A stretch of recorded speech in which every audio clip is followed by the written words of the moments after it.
لا إله إلا الله ولا إله إلا الله لا إله إلا الله ولا إله إلا الله لا إله إلا الله ولا إله إلا الله لا إله إلا الله ولا إله إلا الله حسبي ببر رؤوف حسبي به وكفاني لا إله إلا الله ولا إله إلا الله حسبي ببر رؤوف حسبي به وكفاني لا إله إلا الله ولا إله إلا الله حسبي به وبطه حسبي بشيخ تجاني لا إله إلا الله ولا إله إلا الله حسبي به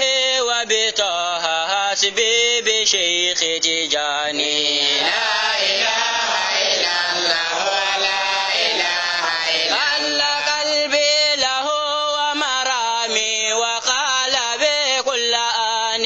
ربي فدرك أبيدا سرعة دون تواني لا إله إلا الله ولا إله إلا الله قلبي له ومرامي وقلبي كل آن ربي فدرك أبيدا سرعة دون تواني لا إله إلا الله ولا إله إلا الله لا تشمتنا الأعادي ولا توسوس جناني لا إله إلا الله ولا إله إلا الله لا تشمتنا الأعادي ولا توسوس جناني لا إله إلا الله ولا إله إلا الله ولتغفر كل شقوى ولتقضي هذا الأماني بجاه خير البرايا وجاه شيخ تجاني لا إله إلا الله ولا إله إلا الله ولتغفر كل شقوى ولتقضي هذا الأماني بجاه خير البرايا وجاه شيخ تجاني لا إله إلا الله ولا إله إلا الله ولتغفر كل شقوى ولتقضي هذا الأماني بجاه خير البرايا وجاه شيخ تجاني لا إله إلا الله ولا إله إلا الله وجاه شيخ وأصل والدي عن المكان لا إله إلا الله ولا إله إلا الله شيخ المنير البركة شيخ المنير البركة شيخ المنير البركة شيخ المنير البركة بركة في شريف عليه ما تسجد فيه البركة شيخ المنير البركة شيخ المنير البركة شيخ المنير البركة بركة باي والله عليك شيء أو نبواي البركة شيخ المنير البركة شيخ المنير البركة شيخ المنير البركة ما هي كما تدوتي يا شيخ يا سنادو البركة في كتمشو البركة شيخ المنير البركة شيخ المنير البركة شيخ المنير البركة في لسقنا حيك شيخ ماهي وسقنا تانو في فلاون سقنا البركة شيخ المنير البركة شيخ المنير البركة شيخ المنير كريكو أبكي يمينا تقاو قوني أمينا كيلو بفرك يمينا البركة شيخ المنير البركة شيخ المنير البركة شيخ المنير كريكو أبكالني ناتوباو كاي أمينا كالو بفركالني البركة شيخ المنير البركة شيخ المنير البركة شيخ المنير شريف أبكالني ناتوباو كاي أمينا كانوا بك مكالني البركة شيخ المنير البركة شيخ المنير البركة شيخ المنير شريف أبكالني ناتوباو كاي أمينا جوكو بك جوكوني البركة شيخ المنير البركة شيخ المنير البركة شيخ المنير شريف أو يبني ناتوباو كاي أمينا بونيا وبقرا بونيا نينا البركة شيخ المنير البركة شيخ المنير البركة شيخ المنير شريف أو يبني ناتوباو كاي أمينا توني وبقرا توني نينا البركة شيخ المنير البركة شيخ المنير البركة شيخ المنير البركة فاتن جولا الله دنيا أولى أو نونا جولا البركة شيخ المنير البركة شيخ المنير البركة شيخ المنير البركة طاهرة جولا رسول دنيا أولى نونا جولا البركة شيخ المنير البركة شيخ المنير البركة شيخ المنير البركة طاهرة جولا رسول دنيا أولى نونا جولا البركة شيخ المنير البركة شيخ المنير البركة شيخ المنير البركة حضرة باولا شريف دنيا جولا نكومي بكم كوما جولا البركة شيخ المنير البركة شيخ المنير البركة شيخ المنير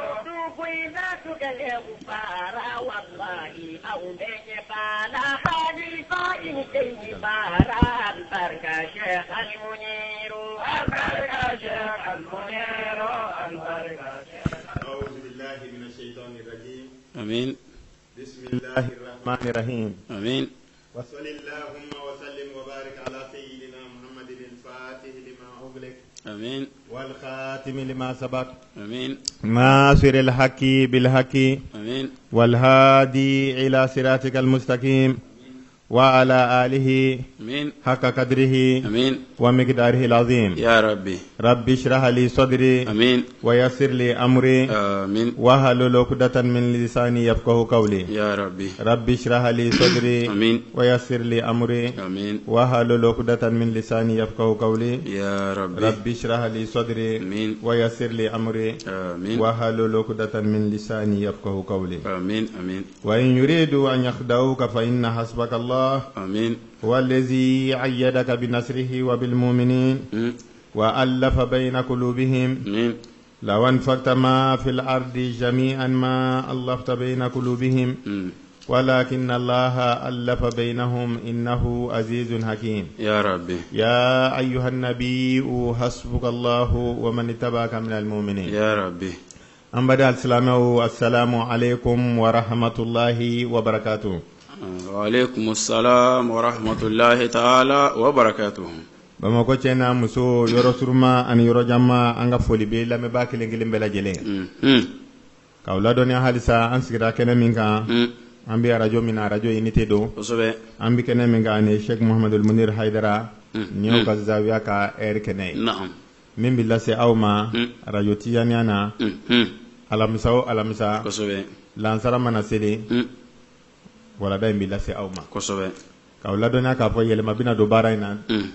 lansara selen ko 4h15 ala sona wala da bina to ka lamine non abina to ka damine o bisa ma minnu be kuma so kono ka wala da nyene maya awye non micro folo la balma ke na udenge garebu bagay wo no Idris bagay wo aywa o be micro folo la bismillah micro flana anga alimami no e alimam Demba Jaraye o be micro flana na non mɔgɔ min bolo bɛ nɛgɛw karafe la o y'an balimakɛ radio unité Lagarenin Muhamadu Jose Tarawele ka jama bisimila bulon kɔnɔ ka ji d'u ma ka u nakun sɛbɛ o y'an balimamuso ye n'o de ye Korotimi Kulubali ye an denmuso ale bɛ bulon kɔnɔ ka jama bisimila ayiwa duguma ka kɛnɛ donda yira jamana radio donda yira mɔgɔ la o y'an balimakɛ Dafejɛ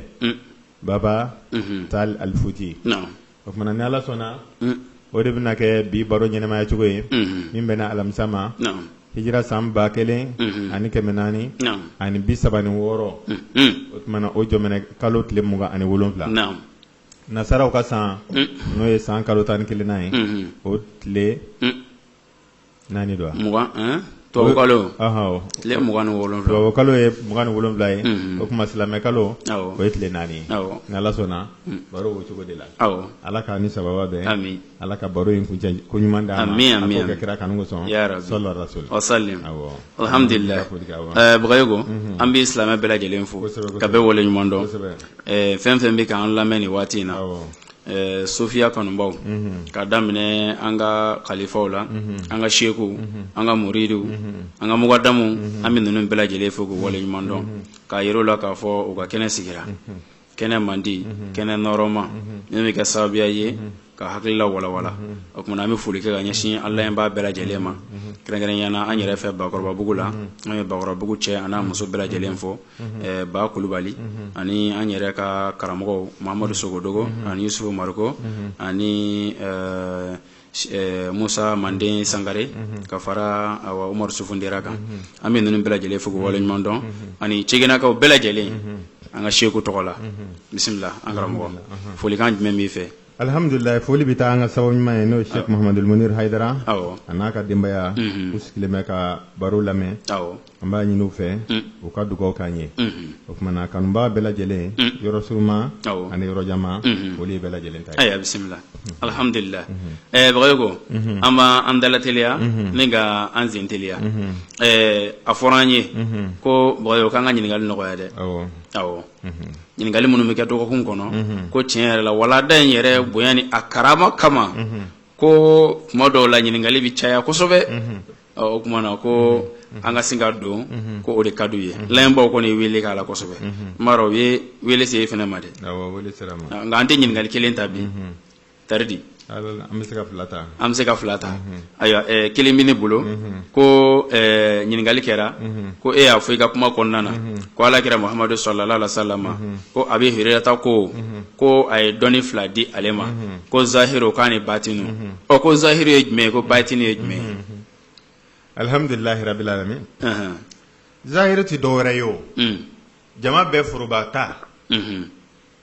n'o bɛ gafe bɛɛ kɔnɔ ni bɛɛ b'o faamu o de ye zahiri ye batinu de ye mɔgɔw bɛ woloma ka fɛn d'u ma min tɛ jamana fɛn kuma minnu fɔra dɛ k'a fɔ ayiwa Muazu bun Jabalu ye kuma minnu fɔ k'a fɔ kira y'a fɔ ale ye n'ale ko k'a b'a fɔ jama ye ko kira ko a kana fɔ o ɲɔgɔnna minnu bɛ yen ni Bukari ko babu man khassa bil ilmi qauman duna qaumin o minnu fɔlen don gafew kɔnɔ k'a fɔ ni mɔgɔ min ye jama dɔ kɛrɛnkɛrɛn ni fɛn dɔ ye k'o d'a ma mɔgɔ tɔw kɛrɛfɛ walasa a kana o tiɲɛ a bɛ fɔ o de ma ko batinu wa sufiya sigilen bɛ o de kan min tɛ di bɛɛ ma a min tɛ di bɛɛ ma kɔni nka ani mɔgɔw ta ɲɛ kelen ye koyi o t'a dɔn dɛ a bɛ n'a fɔ mɔgɔw caman bɛ yen olu bɛ tigɛ farama de dɔn n'i ko i bɛ tigɛ dɔn a b'a fɔ n b'a dɔn n b'a yelen dɔn n b'a sun dɔn n bɛ tigɛ yɛrɛ dɔn nka a bɛ fara de kɔnɔ n'i y'a bɔ a fara kɔnɔ k'a kisɛ bilenman jira a la a b'a fɔ ko nin tɛ tigɛ ye ne bɛ tigɛ min dɔn o tɛ nin ye o ye kɔlɔ jamanjanni ye n'i y'a minɛ bolo la k'a yigiyigi a bɛ kucukucunin kɛ o de ye tigɛ ye ne yɛrɛ taara fɔ a sɛnɛyɔrɔ la nka n'i y'a dayɛlɛ kisɛ min bɛ bɔ a bɛ fɔ o de ma ko batinu ayiwa bisimila alhamdulillah a faamuna ala ka hakili ɲuman amin filanan b'e bolo o ma se ne ma kosɛbɛ o tun ye jumɛn ye nin tigi ye jalakili de k'an na koyi ko an ye sigarati minnaw caman ko alimami sigarati minna ko k'an ka bɔ alimamiya na pewu pewu pewu ko n ye sɔnnɔgɔya de k'a kuma na ko n k'o dabila n ka na segin silamɛw ma k'a fɔ tiɲɛ yɛrɛ yɛrɛ la sigarati ye haramu de ye musalaka yɔrɔ t'a la k'i k'o fɔ ko n k'o de fɔ ayiwa ko musala ka yɔrɔ tɛ sigarati ka haramu aya e bɛ mun fɔ o la ne bɛ min fɔ o la u k'a lajɛ u ka baga o faamu ni mɔgɔ kelen bɛ ka sigarati ko in kɛlɛ an tɛ mɔgɔ dɔn mun b'a kɛlɛ ka tijaniya bɔ tijaniya bolo fɛnɛ ka ca dɛ an minnu bɛ Seku Mahiw ni Seku Muniru nɔfɛ ɲarokaramɔgɔ ye kuma dɔ fɔ sigarati ko la ni mɔgɔ min y'o dɔn i b'a dɔn anw tɛ se ka sigarati anw t'a min ne t'a min karamɔgɔ t'a min o karamɔgɔ t'a min nka an bɛ dan Ala da yɔrɔ de la ayiwa bisimila ɲarokaramɔgɔ de la ka fɔ n y'a mɛn Seydi Arabi fɛ a ko ni sira sɛnɛna yɔrɔ min na san 7 kɔfɛ ko n'i ye ɲɔ sɛnɛ na ko n'o ɲɔ ji bɔnna ale ɲarokaramɔgɔ ka fini na ko ale tɛ seli n'a ye fo a ka Allahu Akbar Allahu Akbar y'a dɔn o ye sira kɛlɛ sa dɛ o y'a kɔn dɛ nka i mana kɔn cogo cogo an ka dan Ala dan yɔrɔ de la ayiwa bisimila ne ye min fɔ a la n ye misali min di cɛ ma o tuma na a ma o faamu wa ne ko haramu ye suguya 2 ye minnu nasi jɛ bɛ kuranɛ kɔnɔ walima minnu nasi jɛ bɛ hadisa kɔnɔ olu ye haramu qualité dɔ ye haramu wɛrɛw bɛ yen hakili b'a d'i ma i b'a faamuya nka nasi jɛ t'a la dɛ dɔnnibagaw bɛ fɔ ɲɔgɔn kɔ o kumana ni dɔnnibagaw fɔra ɲɔgɔn kɔ ni e ko ko e kelen ta k'i b'o faridaya mɔgɔw kan karamɔgɔkɛ a ka gɛlɛn dɛ ne y'a fɔ n ko sigarati kuranɛ nasi jɛ o ma na n'a ye bari o jiginna ka sɔrɔ sigarati ma invité diɲɛ kɔnɔ hadisa kitabu Bukhari Muslim Abu Dawud Nasayi Ahmad Tirmizi o bɛɛ sɛbɛnna ni sigarati ye bari u nana sɔrɔ taba ma invité an ka figi bi minɛ alimamiba minnu fɛ Maliki Shafi Abu Hanifa olu ma na ni sigarati tɔgɔ jɛ tɔgɔ ye bari olu fatura ka sɔrɔ sigarati ma invité o sigarati bɔra tuma min na diɲɛ dɔnnibagaw tilanna 3 ye dɔw y'a yira haram direct don ale b'o poli de la anw yɛrɛ fana b'a bila o minɛn kɔnɔ kuma dɔw la nka anw t'an hakilila faridaya mɔgɔw kan ka fɔ ko ni bɛɛ k'a fɔ fɔ ko haram don walima anw dara la haram don ko f'a ka kɛ haramu ye diɲɛ bɛɛ ma n'i y'o ta o tɛ taa ɲɛfɛ dɛ ayiwa bisimila o kumana dɔnnibaga dɔw ko haramu don ne y'o fɔ yan i y'o fɔ dɔw ko haramu tɛ i y'o fɔ makuruhu de don dɔw ko makuruhu tɛ a bɛ daga yɛrɛ de foyi t'a la bon ni o ma ɲɛ n'o kɛra ko o ko la an kana ɲugu ɲɔgɔn na ka ban ɲɔgɔn na ka gɛlɛya cogo dɔ la dɛ ayiwa bisimila diɲɛ laban na mɔgɔ ye silamɛya faamu ka kɛ mun ye ni e bɛ se ko o ko la e b'o sankɔrɔ ta ka dan tɛmɛ mais i b'a sɔrɔ a ɲɔgɔnna dɔ bɛ yen i tɛ se o la i b'i sen da o kan walima k'o lagosi e ma ye wa bonbonsi ko nɔgɔyara minnu ma u ye bonbonsi yanga ka yanga ka yanga tiɲɛ don sunna dɔ don ko kira ma deli ka bonbonsi di mais i b'a sɔrɔ kunsigiladon gɛlɛyar'u ma u da tɛ maga o la pewu kira bangena fɔ ka sa a ma kun di a yɛrɛ ye o o ma ni dɔ nɔgɔyara e ma e y'o sankɔrɔ ta dɔ bɛ yen o b'i kɛrɛfɛ i dɛsɛr'o la i dɛsɛr'o la o kɔni ayiwa bisimila nafila seli nɔgɔyara minnu ma u y'o kɛ nka sun gɛlɛyar'u ma u bɛ kɛlɛ bɛɛ kɛ ko mɔgɔ kana sun don san kɔnɔ n'i y'a kɛ baraji t'a la o ye mun ye o kumana peut-être sigarati bila nɔgɔyara nin tigi ma a bɛ kɛlɛ kɛ fo ka kɛ haramu ye mais sigarati filanintɔɲɔgɔn bɛ yen o ye najini ye najini ni sigarati bɛɛ ye kelen dɔnnibagaw fɔra ɲɔgɔn kɔ a la Bagayogo bisimila e bɛ se kɛlɛ ko nɔfɛ ayiwa bisimila o kumana an k'a lajɛ an ka diinɛ ko nɔgɔya an kana bila Ala ɲɛ n'o kɛra bɛɛ silamɛya bɛɛ tɛ taa dɛ ayiwa bisimila sigarati haramuyara kun minnu kama don a ma fɔ an bɛ mɔgɔ bana wa najini yɛrɛ tɛ mɔgɔ bana wa najini bɛ mɔgɔ kɛlɛbaden min b'an ka jamana kɔnɔ tan najini min da mɔgɔ kan est-ce que sigarati y'o d'a kan tiɲɛ yɛrɛ la ayiwa bisimila o kumana an k'a lajɛ an ka da Ala dayɔrɔ la ni kuma kɛra 3 ye an k'a fɔ a kɛra 3 ye i dara min na o minɛ baara kɛ n'o ye i ma da min na a to yen k'a fɔ ko fɔ bɛɛ de k'a fɔ ko haram don tiɲɛ yɛrɛ la o fana o ka gɛlɛn dɔɔni alhamdulilayi surtout ko min bɛ ka fɔ yɛrɛ a tɛ ne fan fɛ a gɛlɛya yɔrɔ tɛ ne fan fɛ ne tɛ sigarati fɛ ne t'a fɛ n karamɔgɔ t'a fɛ o karamɔgɔ t'a fɛ o karamɔgɔ t'a fɛ nka anw ka hakilila tɛ se ka bila diɲɛ bɛɛ kunna ayi Bagayogo a ɲɛna faamuna a faamuna an bɛ don an ka walanda kɔnɔ an b'a da nin 2 ma Bagayogo an ka kuma tun bɛ min kan an ka kuma tɛmɛnenw na hakili b'a la ni o de ye Cheikh Ahmad Tijani radiyallahu anhu ale de y'a fɔ a ka kumaw kɔnɔ ko Alakira Muhamadu nana wurdi di ale ma ɲɛ ŋwɛɲ a ma kɛ sogo na o tuma na a kɛra kɛnɛ ka di panbaranba o tuma na an bɔra k'i ɲininka o la tiɲɛ na Cheikh Ahmad Tijani ni min fɔ est-ce que dalu b'a la a bɛ se ka faamuya wa ni dalu b'a la a kana kɛ Cheikh Ahmad Tijani yɛrɛ ka hakilila ye dɛ a ka sɔrɔ an ka danaya kitabuw yɛrɛ kɔnɔ n'o ye Bukari ni Muslimu ninnu ye ani Fatul Majidi ninnu k'a fɔ tiɲɛ yɛrɛ la mɔgɔ salen a bɛ se ka ye i y'a faamuya i bɔra ka o dalilu di an ma kuranɛ aya yɛrɛ la suratu jasiyati la ka yira k'a fɔ mɔgɔ salenw ani mɔgɔ ɲɛnɛma différence b'u ni ɲɔgɔn cɛ kuranɛ yɛrɛ y'o yira mɔgɔ ɲuman ani mɔgɔ jugu différence mɔgɔ gansan o différence b'u ni ɲɔgɔn cɛ donc an y'o faamuya i bɔra fɛnɛ ka i da don a la alakira muhamadu sallallahu alaihi wasallam a ye mɔgɔ salen minnu ye kira minnu na ɲuman minnu bɛ yen ni olu fatura a ye olu ye o b'a yira k'a fɔ ni mɔgɔ sara a dɔw bɛ se ka ye an ka kuma jɔra min na o don na n ko est ce que alakira Muhamadu yɛrɛ fatulen est ce que mɔgɔ sɔrɔla alakira Muhamadu ka sahabaw la k'a fɔ ko a ye alakira Muhamadu ye wa voilà ne ye ɲininka n ko e sɔnna kɔni k'a sɔrɔ kira bɛ se ka ye fɔlɔ wa n sɔn n'o ma barisigi a bɛ se ka ye a bɛ se ka ye nka a ka gɛlɛn de a gɛlɛya yɔrɔ ye jumɛn ye ayiwa a ka gɛlɛn ka sababu kɛ vraiment a ɲɔgɔnna ma ye o ni Cheikh Can dɔrɔn tɛ anw m'a ye Musa Sale ma ye wa Musa Sale yera o kɛra yani alakira Muhamadu ka na Isa Sale ma ye wa Isa Sale o yera i y'o dalilu di n sɔn o ma Adama Sale ma ye wa awɔ n sɔn o ma n'olu bɛ Sale yera Musa yera n sɔnna awɔ o kumana n'i ye ɲininkali kɛ ne ye o walada dalilu d'e ma sufi baba minnu ye Seku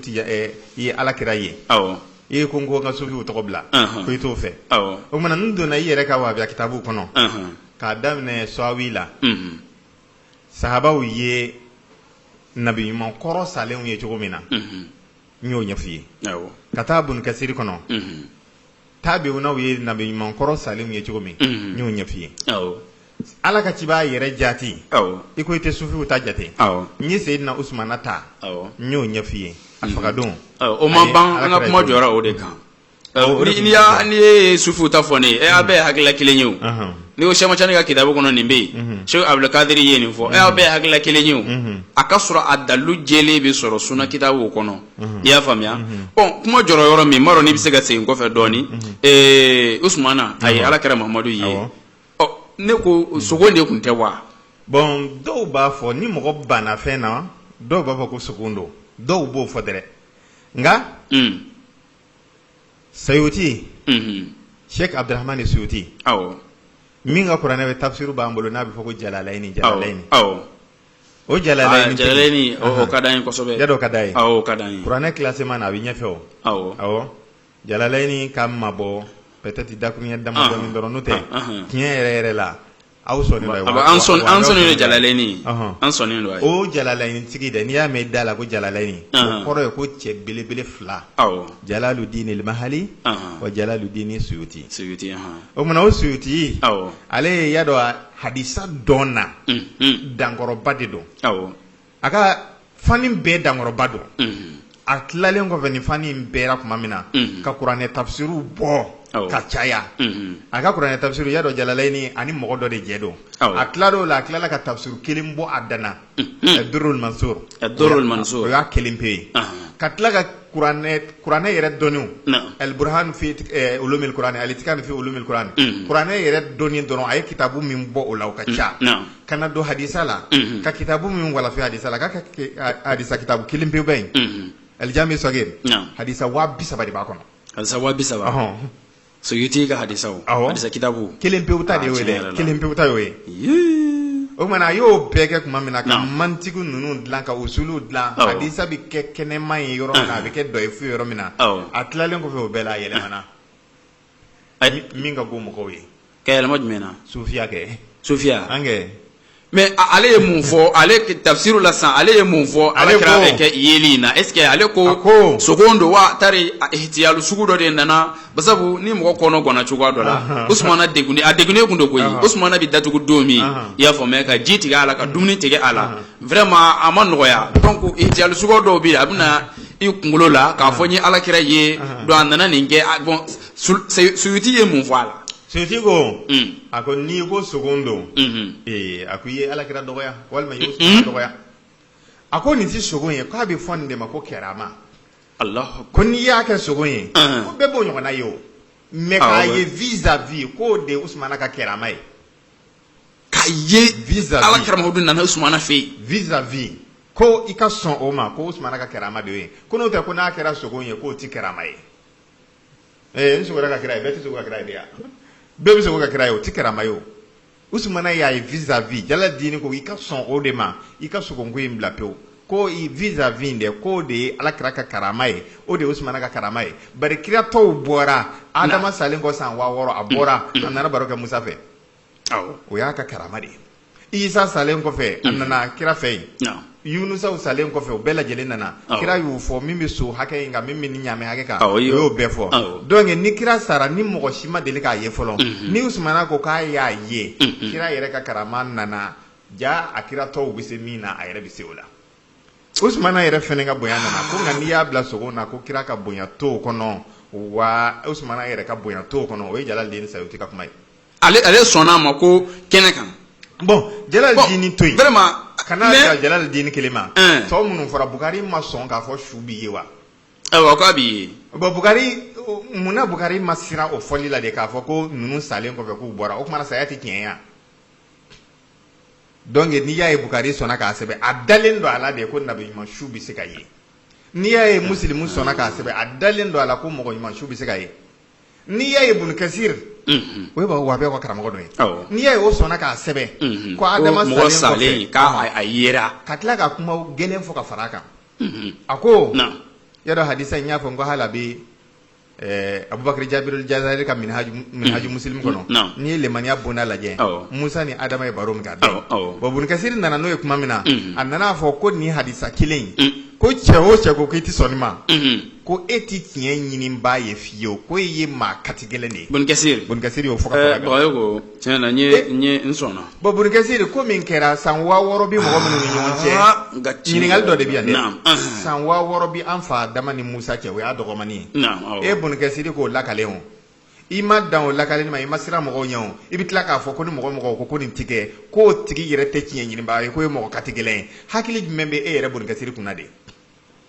mɔgɔ sukɔrɔ san 6000 i y'o lakale i ma tila ka siran o fɔli la tiɲɛ yɛrɛ la Bakari ko vraiment ni kɔni kɛ ka kuma kuncɛ e ka kuma n b'o to yen Ibn Kasir kɔni kuma min fɔ a la sukɔrɔ yeli la ani Jalaladini ye min fɔ vraiment Bakari ko in ka gɛlɛn nka tiɲɛ yɛrɛ la n sɔnna i sɔnna n sɔnna i tɛ se ka ban n'i banna dɔrɔn Ibn Kasir ka kuma in bi minɛ vraiment mais tiɲɛ yɛrɛ la hali bi n kolo bɛ ka n dimi dɔɔnin quoi bon n b'i lafiya yɔrɔ min na mais n kɔni b'a dɔn ninnu ka dɔnni ka bon ni ta ye u ye dɔnni cogoba u ye kitabu minnu walafin n b'o dɔn u y'a fɔ kɔni vraiment n sɔnna bon n b'i lafiya Alakira Mamadu bɛ se ka ye déjà ni Usmana y'a ye a tiɲɛ na a tɛ se ka bali mɔgɔ wɛrɛ k'a ye voilà o tuma na n b'i lafiya min na anw fɛ bi a bɛ kɛ anw de tulo la kuma kura ye n'o tɛ fɔlɔ mɔgɔ ɲuman bɛɛ tun dalen don a la ko mɔgɔ ɲuman su bɛ ye o de kama Ibn Kasir ma siran a sɔnna k'a sɛbɛn an fa Adama ni Musa ka ɲɔgɔn ye o de kama Sawawi ma siran a sɔnna k'a sɛbɛn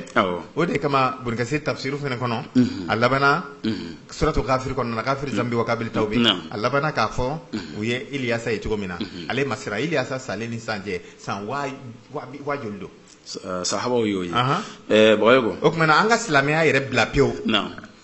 pour que nin hakilila n'a ɲɔgɔnna bɛ mɔgɔ min kunna i k'a bila maloya hakilila dɔ ko a maloya ko de don a ɲɔgɔnna wɛrɛ delila ka kɛ yan su dɔ nana fɛn dɔ fɔ dɔ ye k'a fɔ nin bɛ tan mɔgɔ ɲuman dɔ a kɛnɛ kan hakilitigi bɛɛ b'o kalama diinɛ bɛɛ kɔnɔ bamananya an ka silamɛya bila bamanan bɛɛ dalen don a la ko mɔgɔ ɲuman su b'i ye ne ye bamanan dama min ye n'u ko karisa sara ne y'a ye ɲɛkisɛ la ne yɛrɛ n'o mɔgɔw jɛra minnu y'a fɔ nin bamanan cɛkɔrɔba in kun bɛ dugu in na a salen ne y'a ye nin yɔrɔ in na ni ye mɔgɔw ye minnu ko an karamɔgɔ fatulen ne y'a ye nin yɔrɔ in na a caman o kuma bamanan bɛɛ sɔnnen don a ma k'a fɔ tiɲɛ yɛrɛ la bamanan su b'i ye bamananw sɔnnen don o ma an ka bamananw bila hali tubabuw sɔnnen don a ma i y'a dɔn ni mɔgɔ ko i bɛ ban ce sont des histoires o kan ka ye tubabu de la tubabuw yɛrɛ sɔnnen don a ma k'a fɔ mɔgɔ ɲuman su b'i ye cogo di n'i ye chrétiens ka diinɛ min bɛ u b'a fɔ ko catholique n'i y'o lajɛ olu ka kira ba Nabila Isa kɔfɛ o ye Saint Paul de ye Isa kɔfɛ Saint Paul Paul Paul ni Isa olu Paul tɛ Isa ka sahaba ye o Allahu akbar u jɛra tile kelen na nka a ma limaniya ni Nabi Isa ye Isa talen ko fede ngo chrétien mbaka ko pole ka kiraya Isa de nana dama chrétien be iye chrétien o chrétien do anyini ka kunne ko poli to ko ya ka chidin ya soro chudi ya ka do soro chudi o ba fiye ko nabi Isa talen ko fe ba nana kana poli ka chidin anana kana dama mana duma ko chrétien be sonne do ma mana silamɛw dɔrɔn ka ko tɛ diɲɛ yɛrɛ hakilimaw sɔnnen don sukɔrɔ yeli ma ni mɔgɔ ɲuman don quoi mi bolofa min fɔra o kan kɔsa in na poli ta in tɛ dɛ kabakoba dɔ kɛra chrétienw fɛ faransi dugu dɔ bɛ yen ko lord o lord in 15e siècle kɔnɔna na o kɔrɔ nabila Isa salen kɔfɛ san 1000 ni san 500 an bɛna 600 magɛn waati min na san 1000 ni 600 ɲinitɔ la a y'a sɔrɔ san 1000 ni 500 tɛmɛna église ba min jɔra Lourdes a jɔra ni kan jumɛn de ye u daren don a la k'u mɔgɔ ɲuman su bɛ se ka bɔ o de kama muso sanuman dɔ tun bɛ Lourdes dugu kɔnɔ ko Bernadette min k'a fɔ chrétienw tulo bɛ na pasteur Bamako wajuli ka ɲi dɛ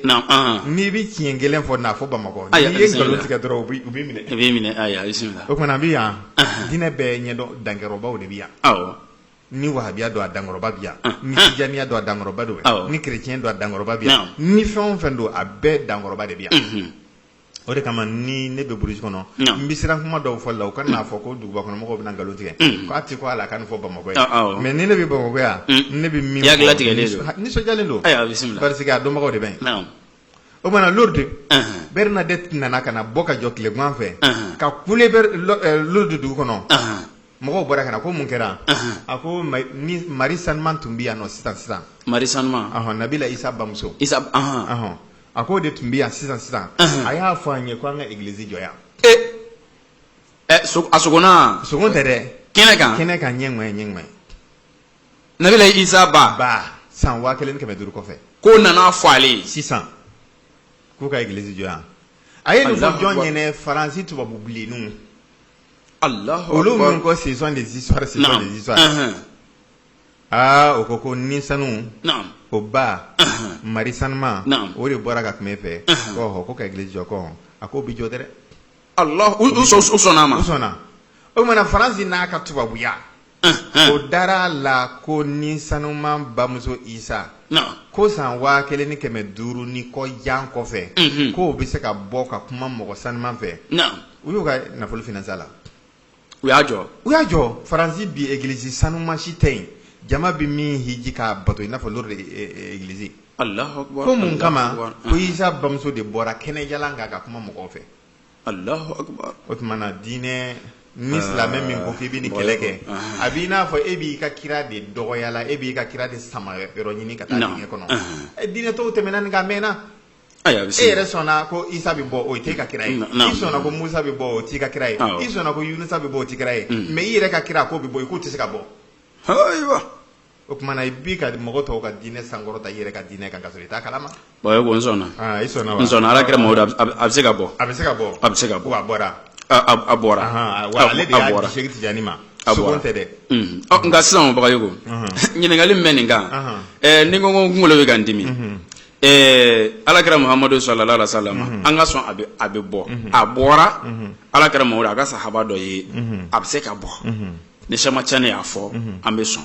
i y'a faamuya ka da nin dalilu ninnu kan ka da nin mɔgɔba ninnu minnu tɛ Sema Tiani yɛrɛ minnu y'a sabati k'a fɔ k'a bɛ se ka kɛ o kumana an bɛ sɔn nka n'o y'a sɔrɔ Ala kira Muhammadu sallallahu alaihi wasallam a bɛ se ka bɔ a salen kɔ ka n'a fɔ ko nin bɛ tan nin bɛ tan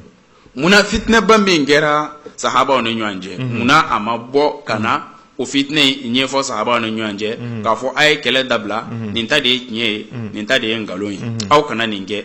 mɔgɔ ba yirika de fagara Ala kira Muhammadu fatulen kɔ ni fitinɛ nana silamɛw ni ɲɔgɔn cɛ Usmana ani sahabaw ni ɲɔgɔn cɛ fitinɛ min nana don o la an karamɔgɔ mɔgɔ caman sara dɛ Ali Seydina Ali ani Muawiyata ani Seydina Ali ni Aishatu ka kɛlɛ an karamɔgɔ mɔgɔ caman sara ninnu na dɛ mɔgɔ ba yirika de sara ninnu na i y'a faamuya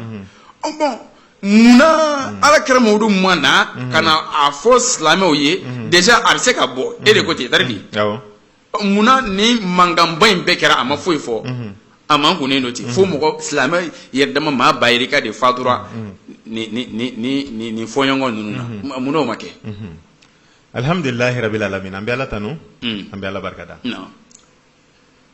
k'a fɔ Ala ka ciba ma bɔ ka kuma sahabaw ni ɲɔgɔn cɛ munna a mana k'a fɔ nin bɛ taa bon Cheick Chani yɛrɛ filɛ nin ye a ka ko ka bon bi munna Alakira Mamadu ma fɔ ko Cheick Chani a bɛ na nin cogoya in na a bɛ nin kɛ tan a ye tugu a kɔ mɔgɔ kana kɛlɛ pourquoi o ma kɛ mɔgɔw caman de Cheick Chani kɛlɛ munna Alakira Mamadu ma na k'o kuma fɔ mɔgɔw ye bon i filɛ ka nin kuma o kuma fɔ tan Alakira kun tilala nin bɛɛ la ka ban o yan'a ka taa a kun tilara nin bɛɛ la a ye nin bɛɛ fɔ ka ban a y'o fɔ a y'a bɛɛ fɔ bon ko dalu b'o la dalu b'a la fɔ a jɛlen e mago bɛ minnu na kɔni i mago bɛ dalu sugu minnu na anw ka kitabu tɛ dɛ i ka kitabu i jɔ dɛ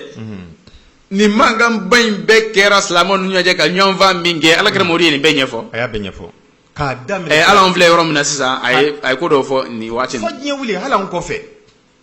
k'a fɔ nin bɛna kɛ nin yɔrɔ in na nin bɛna kɛ Abu Dawud bɛna ni hadisa dɔ ye a ko Ala ka ciba nɛɛma ni kisi b'a ma hadisa in a bɛ kitabu caman kɔnɔ koyi nka n bɛ Abu Dawud ta fɔ min kama o de ye walawalalen don ka tɛmɛ tɔw kan n tɛ Bukhari b'a fɔ k'a fɔ Ala ka ciba a ye kutuba kalan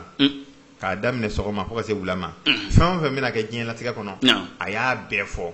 o tuma an sahabaw cɛla min hakili ka di min ta ye o de bɛ dɔɔnin kɛ ka tɛmɛ o kan muslimu b'o fɔ sunna kitabu bɛɛ b'a fɔ o cogo la k'a fɔ anw sahabaw kɔni cɛla min hakili ka di min ta ye walima min bɛ durusili kɛ ka tɛmɛ min kan o y'an na dɔnnibaga ye dɔw b'a fɔ kira ye selifana seli k'a daminɛ selifana fɔ fitiri dɔw b'a fɔ kira ye lansara seli k'a daminɛ lansara fɔ fitiri dɔw b'a fɔ k'a ye fajiri seli k'a daminɛ fajiri fɔ fitiri o kumana o bɛ sɔrɔ mun fɛ minnu ye fajiri seli a fɛ n'a ye ɲɛfɔli daminɛ olu ɲɛnɛ olu de bɛ fajiri ko fɔ o kɛra don dɔ de la don dɔ la dɔw b'a fɔ ko selifana o tuma i b'a sɔrɔ don na a ye selifana seli n'u ye fɛn min bɛna kɛ yanni diɲɛ laban cɛ a y'a bɛɛ fɔ e ye lansara seli dɔw ye fɛn min bɛna kɛ yanni diɲɛ laban cɛ k'a daminɛ lansara la fɔ fitiri a y'a bɛɛ ɲɛfɔ o kumana Bukhariw ni Muslimu na n'o ye nka n ye Abu Dawud ta t'a la o de bɛ bɛn e ta in ma ayiwa bisimila Abu Dawud ko a ko Ala ka ciba nɛɛma ni kisi b'a ma jɔn bɛ hadisa in lakalen Huzaifatul Yamani Huzaifatul Yamani b'a fɔ la adri annasiya ashabu rasulillahi am tanasaw o kɔrɔ a ko ale Huzaifatu yɛrɛ t'a dɔn kira ka sahabaw u ɲinɛna wa taru b'a la k'u yɛrɛ kɛ ɲinɛbaatɔw ye de ko parce que ko kura t'a la ka kɛ diɲɛ kɔnɔ fɛn o fɛn b'a la ka kɛ ko Alakira ma bɔ diɲɛ na fɛn o fɛn bɛna kɛ ko a y'a bɛɛ ɲɛfɔ ko cɛ si tɛ na ni jama b'a nɔfɛ ka se mɔgɔ 300 ma Huzaifatul Yamani i ko min ye mɛlɛkɛ ye min munafiku ka secret dira min ma Imran ibn al-Husayn Imran o de ye mɛlɛkɛ ye o de tun bɛ mɛlɛkɛ ye Allahu akbar bisimila o kumana Huzaifatu min ne y'a ka kuma munafikiw dɔnni dira ma a bɛ Bukhari kɔnɔ ka fɔ munafikiw dɔnni dira ma o kumana ale de ko k'ale bɛ ka kabakoya sahabaw ma u bɛ k'u yɛrɛ tugu de wa taru ɲinɛnen don ko n'o tɛ ko kura foyi t'a la ka kɛ fɛn o fɛn kan ka kɛ b'a la ka kɛ bi ko kira yɛrɛ bɛ ɲɛfɔ ko kira y'a bɛɛ ɲɛfɔ a bɛ ɲɛfɔ ko mɔgɔ si tɛ na silamɛya kɔnɔ ko o bɛna kɛ fɛn dɔ fitina dɔ ɲɛmɔgɔ ye n'a nɔfɛ jama bɛ se mɔgɔ 300 ma f'i k'a sɔrɔ kira y'o tɔgɔ fɔ olu ye f'i k'a sɔrɔ Ala ka ciba y'o tɔgɔ fɔ olu ye ka jamu a fa tɔgɔ f'u ye k'a ka kabila f'u ye a ko nka ale t'a dɔn mɔgɔw ɲinɛnen don wa walima u ɲinɛnen don o tuma o de ye ka ɲininkali jaabi ye sahabaw ni ɲɔgɔn cɛ fɛn o fɛn bɛ kɛ kira y'a bɛɛ lajɛlen fɔ k'a ban a y'a bɛɛ lajɛlen fɔ k'a ban i ye min fɔ Usmana ta Usmana kira da donna Usmana ni sahabaw camancɛ la jotigi ye min ye a y'a fɔ min ye tɔɲɔlen ye a y'a fɔ Seyidina an b'a Aisata ni Seyidina Ali ka kɛlɛ kira da donna na a ye jotigi yira ka jalakitigi yira Seyidina Ali ni Seyidina Muawiya ka kɛlɛ kira da donna na a ye jotigi yira ka jalakitigi yira k'a ta o la fɔ anw fɛ bi tile hali anw fɛ bi tile acteurs 2 tɛ ɲɔgɔn sɔrɔ yɔrɔ si la n'aw seginna ka taa gafew kɔnɔ k'a lajɛ min ye acteur ye min ye bandi chef ye i b'a dɔn ka bɔ ɲɔgɔn na o tuma na kɔri sahabaw peut-être i b'a sɔrɔ o ɲinɛna kɛ ayiwa bon ɲinɛn tɛ Ala ka latigɛ de don Ala ka jarabi de don kira ko a bɛ kɛ ala yɛrɛ y'a latigɛ a bɛ kɛ wa a na kɛ a dɔnni t'a bali k'a fɔ k'a tigɛ dɔnni bɛ se k'a bali a sahabaw ti mɛlɛkɛw ye fɛn minnu fɔra kuranɛ kɔnɔ ala de ye latigɛ boli kan ka jarabi boli kan ka kɔn ni fitinɛ nin ɲɛ ala bɛ ɲɔgɔnna caman kɛ sahabaw b'a dɔn ko dulɔ min man ɲi awɔ nka sahaba dɔw sɔrɔla min bugɔra dulɔ nɔfɛ nin ye tiɲɛ o ti dɔnbaliya ye o ye ala ka latigɛ ye sahabaw b'a dɔn ko jɛnɛya man ɲi sahabaw sɔrɔla minnu bugɔra jɛnɛya nɔfɛ o ye dɔnbaliya ye wa o tɛ ala ka latigɛ ye o kumana kɛlɛ mun kɛra ni kelen o kelen ni ɲɔgɔn cɛ kira kun kumana bɛɛ kan k'a bɛɛ fɔ k'a fɔ a bɛna kɛ n'a kɛra dɔrɔn mɔgɔw bɛ se k'a dɔn karisa ta ye jo ye karisa ta ye jalaki ye k'a ta o don na fɔ bi fɔ sini alhamdulillah a da sera bɛɛ ma ayiwa bisimila nin bɛna kɛ nin yɔrɔ in na nin bɛna kɛ nin yɔrɔ in na nin bɛna kɛ nin yɔrɔ in na ayi e m'a fɔ ko kɛlɛ mun kɛra ko tiɲɛtigi ni nkalontigi ma dɔn olu ma kɛ yan k'a fɔ nin kɛlɛ in bɛna kɛ yan sabu Muawiyata ni Ali ka ɲɔgɔn sɔrɔ o warala dɛ bon i y'o Muawiyata min fɔ Muawiya ni Ali ka ɲɔgɔn sɔrɔ kira tun ye darapo dɔ yira silamɛ jamakulu la ka o de kɛ tiɲɛ darapo ye n'o yera fan min fɛ o ye jotigi ye ni min kɛra o darapo kɛlɛbaga ye o ye bengalikɛla ye kira tun y'o yira o darapo tun bɛ sahabaw bolo ka ban cogo di ne m'a fɔ sisan ko Seydina Umaru tile la ni ko kun kɛra bɛɛ a bɛ Huzafatul Yamani kɔlɔsi n'o taara fan min fɛ a b'a dɔn ko o do dɔn o ɲɔgɔnna dɔ de tun bɛ sahabaw bolo o ye Amaru bun Yasir o kumana ala ka ciba tun y'a yira mɔgɔw la hadisa in yɛrɛ bɛ Bukhari kɔnɔ hadisa nana Bukhari kɔnɔ yɔrɔ damadɔ la hadisa numéro 400 ani 497 ani hadisa numéro 2000 ani 800 ani 12 k'a fɔ wayhu amarin taqtuluhu al-fi'atul baghiyatu o kɔrɔ a ko Amaru ye hinɛtɔ mɔgɔ ye a ko nka jamakulu min ye benganitigi ye n'o jo t'a la o de bɛna kɛ Amaru fagabaga ye jamakulu min ye benganitigi ye n'o jo tɛ kɛlɛ la dɛ olu de bɛna Amaru faga k'a bɛ Bukhari kɔnɔ a bɛ Bukhari kɔnɔ yɔrɔ 2 hadisa numéro 400 ani 447 hadisa numéro 2000 ani 812 o kumana darapo kun ye ale de ye o de kama kɛlɛ kɛra tuma min sahaba caman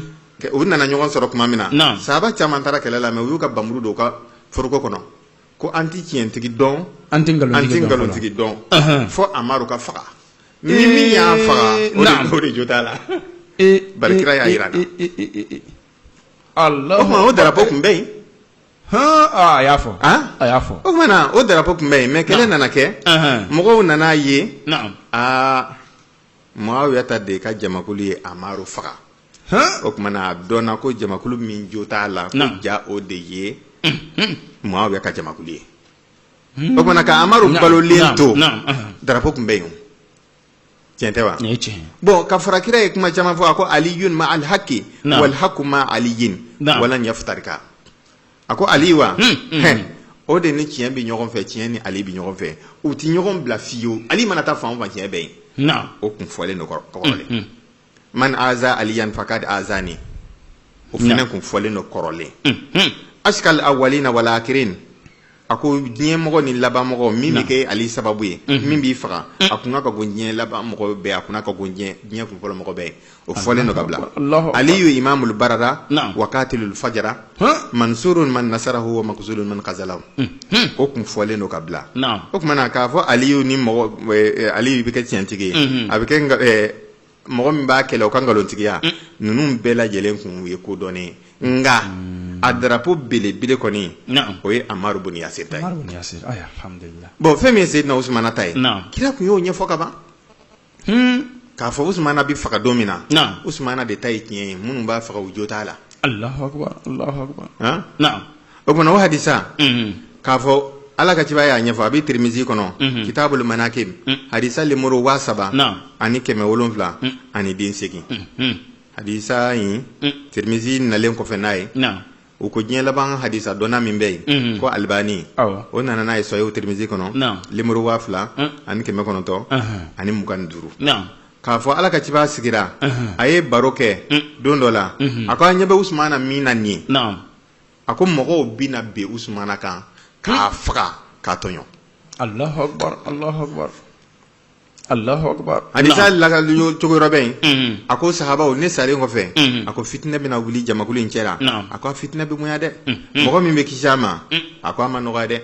Ako wa hadha yawmazin ala alhuda. Ko nga domba soro ni Usmana be kananka. Allahu akbar, Allahu akbar. Kona ni hadisa infene ale nana Tirmizi fe wa saba keme wolonflan nani. Ibn Majah nana na ka mukadima la keme tan kelen. Hakimu ko hadisa ka kene. Mustadrak ko nana juzu saba.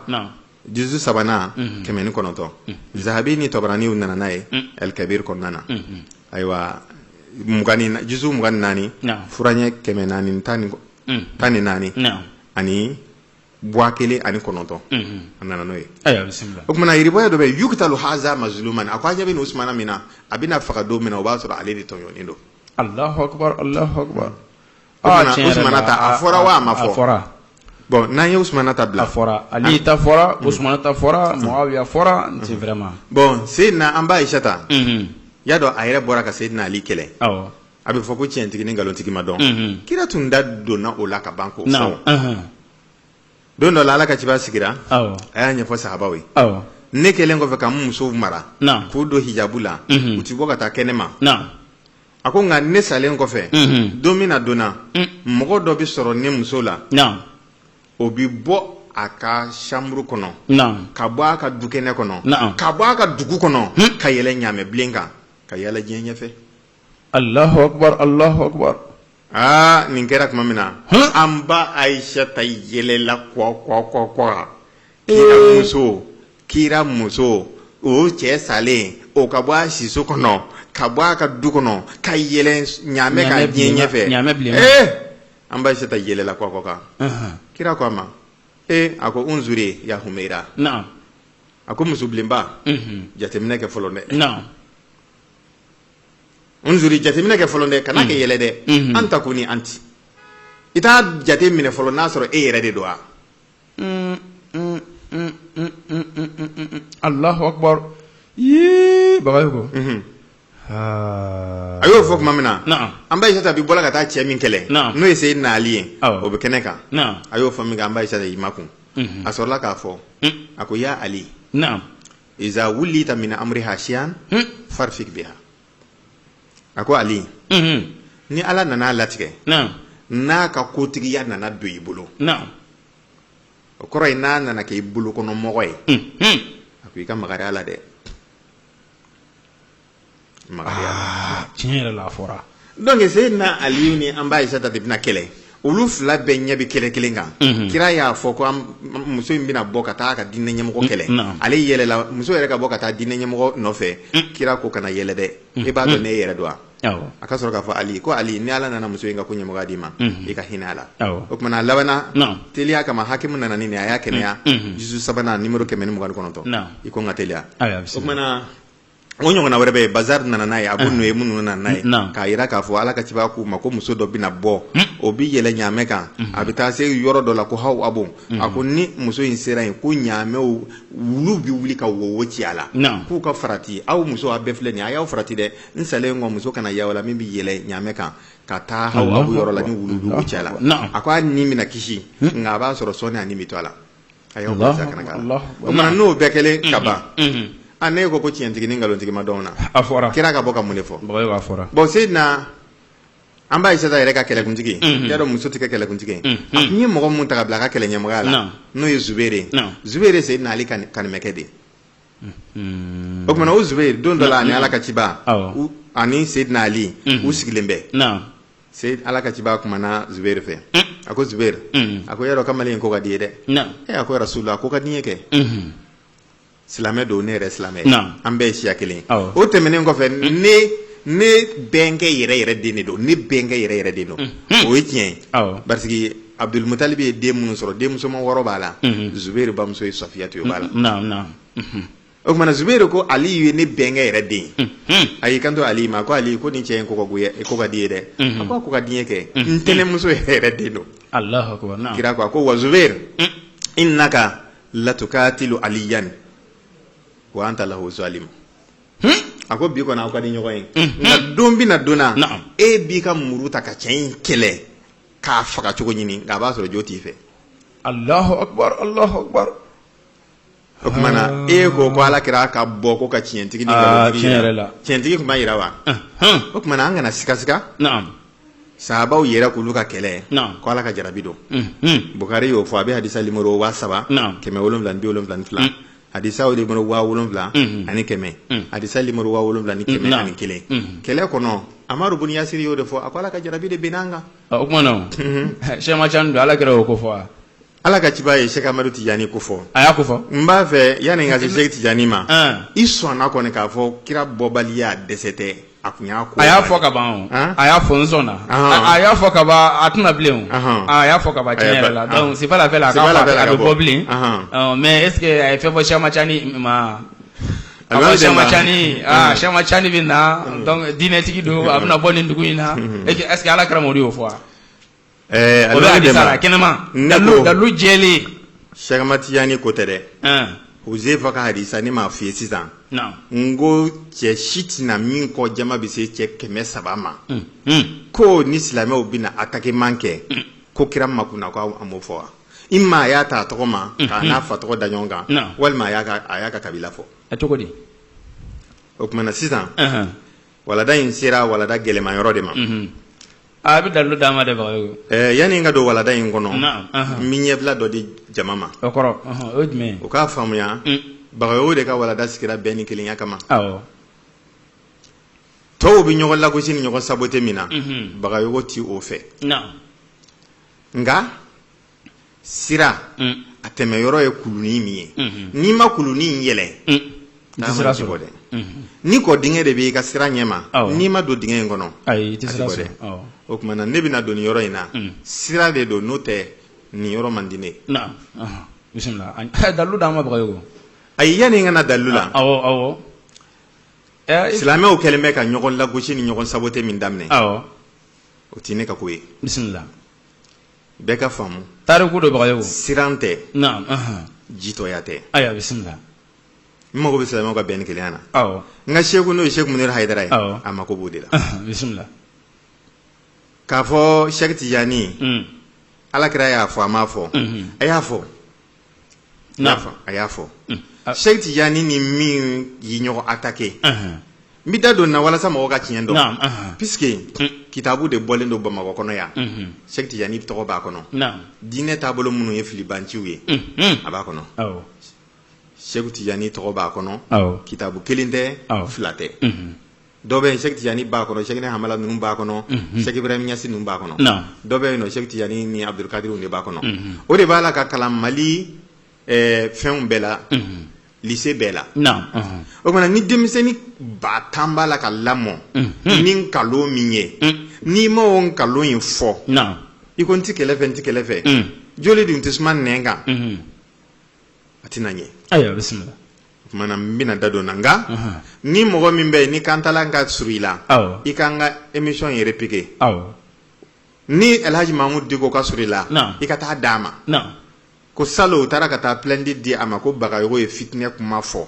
ko a bɛna jamanadenw kun kari ɲɔgɔn na a kɛra walada min nɔfɛ an sera a ma ayiwa bisimila a faamuna o kumana Cheikh Tijani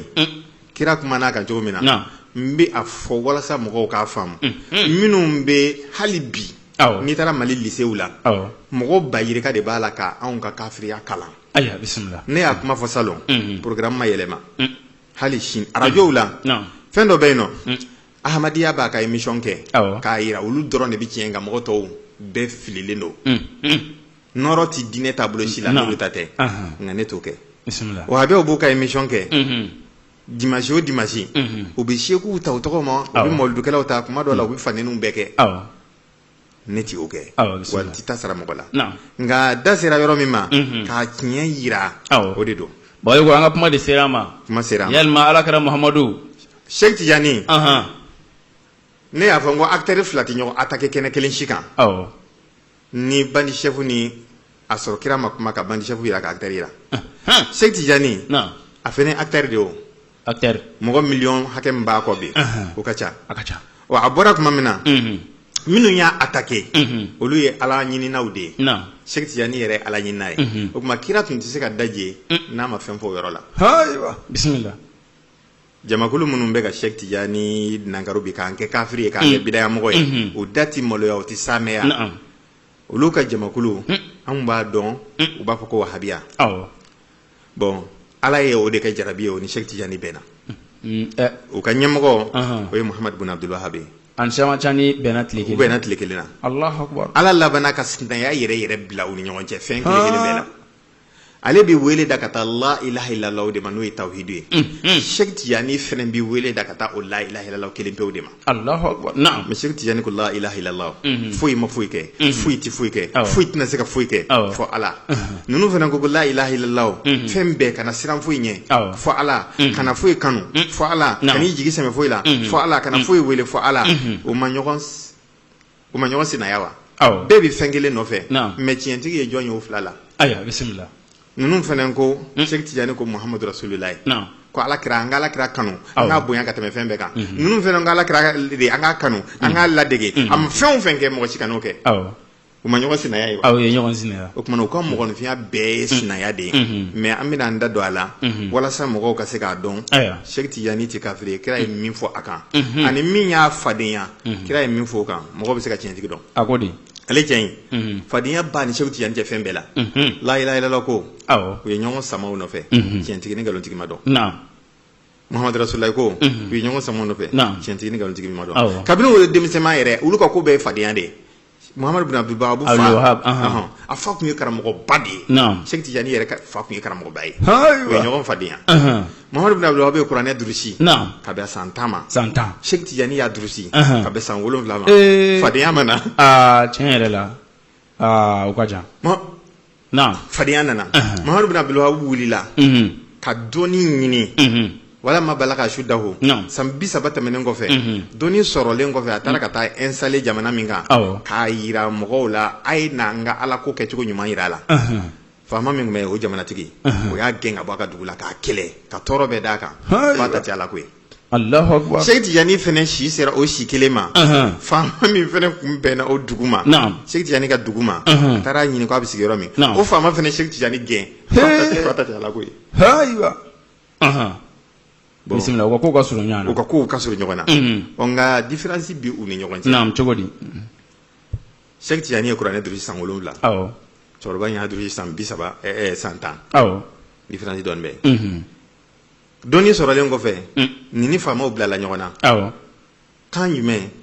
k'a b'i ka diinɛ min fɔ ta ko nin tɛ diinɛ tiɲɛ kuma ye ko ninjuguya ani hasiriya de don Muhammad Abdul Wahhab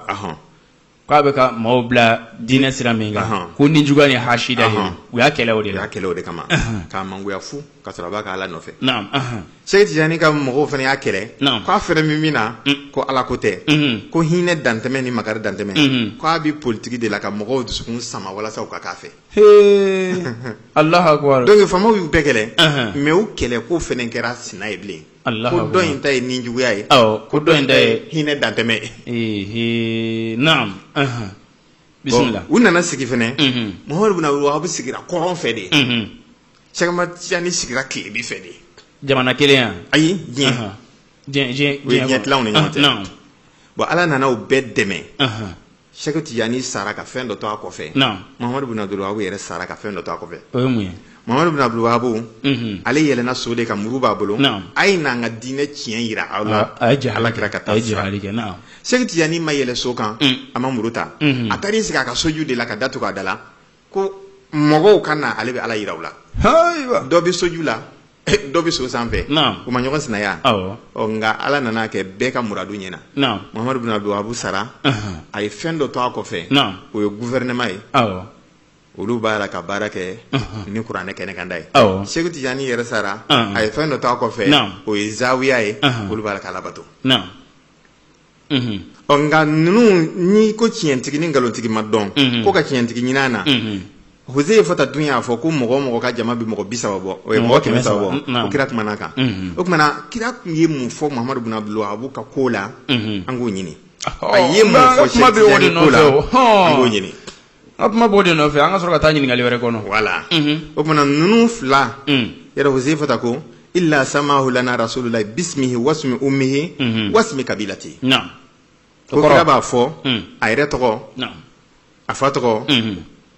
aka kabila o kuma na anw nana tiɲɛ ɲini an y'a sɔrɔ la ninnu fila si tɔgɔ an m'a ye kira ka kuma na an m'u fɔ tɔgɔ ye nka an y'u ka kabila tɔgɔ ye an y'u ka kabila tɔgɔ ye an y'a sɔrɔ Mamadu bin Abdul Wahab bɔra yɔrɔ min na n'o ye a ka kabila n'o ye Najidi ye kira ye kuma dɔ fɔ o ma a ye kuma dɔ fɔ Seku Tijani bɔ yɔrɔ ma n'o ye Magribi Najidi ani Magribi Alakira Mamadu ye kuma dɔ fɔ awɔ ni fila bɛɛ ma ko nin bɛna kɛ yan awɔ a ko cogo di Mamadu bin Abdul Wahab bɔra dugu min na hadisa nana Bukari kɔnɔ Kitabul Manakib a babu 5 hadisa numéro 7500 ani 11 Bukari jongo ta fɔlɔ Bukari hadisa numéro 7500 ani 11 ni Fatul Bari bi mɔgɔ bolo b'a lajɛ juzu 6 de la 500 ani 40 o sɔfɔ a la a ko Ala ka ciba y'i ɲɛsin